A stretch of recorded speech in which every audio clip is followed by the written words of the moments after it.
Evet. Ee, Bu Aji Abdülveli isimli şahsa bu camianın dikkat etmesini ben talep ediyorum. Çünkü gerçekten başımıza yani hukuki olarak bir sürü uğraşacağımız meseleler çıkarmış durumda.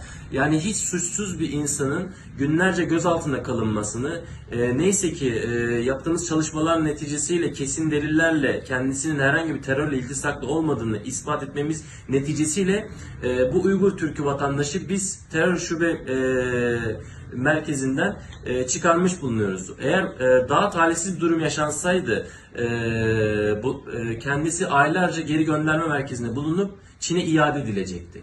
Yani bu şahıs gerçekten bu yaptığı faaliyet doğrusuna çok tehlikeli bir iş yapmıştır. Belki bunun gibi onlarca kişi hakkında terörle ilgili iftira suç duyurusunda ihbarda bulunmuştur. Biz bunun da savcılıkça araştırılmasını talep ettik. Aji Abdülveli isimli şahısın kaç tane dosyada ihbarcı olarak Uygur Türk'ünü ihbar ettiğini biz savcılığımızca araştırılmasını talep ettik. Bu insanları gerçekten anayasal haklarını, Birleşmiş Milletler'den gelen insan hakları beyannamesinden gelen özlük haklarını etkileyen bir durumdur. Bununla ilgili biz her türlü cezai ve hukuki kesin bir şekilde Uygur Türk'ünün zorla, sürgünle kaçmış olduğu Çin topraklarına geri gönderilmesine sebep olmaktadır.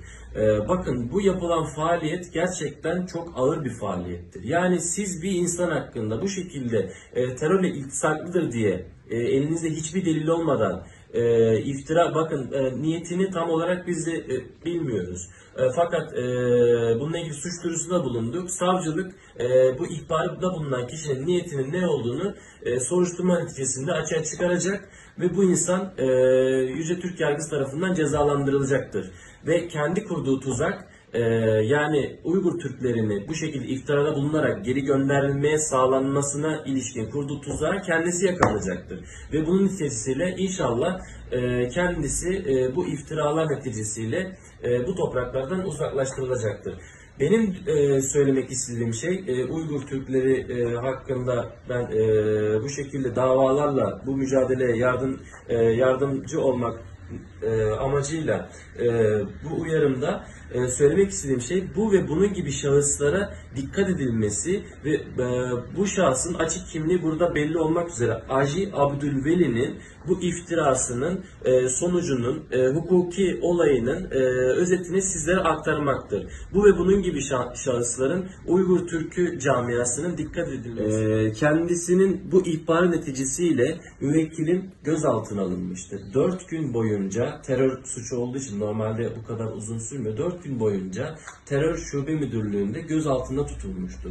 Ve 4 günün sonunda benim de ifadesine katıldığım ifadede kendisinin herhangi bir terör örgütüyle iltisakı olmadığını, bunun bir iftira olduğunu belirtmiştir.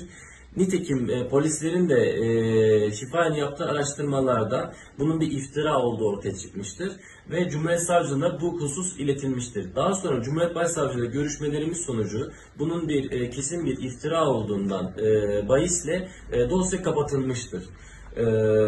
Şimdi bu normal bir Türk vatandaşı için belki normal bir soruşturma aşaması olarak geçmekte. Fakat Uygur Türk'ü bir vatandaş hakkında, Uygur Türk'ü niteliğine sahip bir yabancı hakkında böyle bir terörle iltisaklı bir suç duyurusunda bulunmak, onu direkt güvenlik kodu, kendisinin süresiz oturum izni vasfının güvenlik kodu alınarak geri kabul gönderme merkezine gönderilmesi ve aylarca orada haktan hukuktan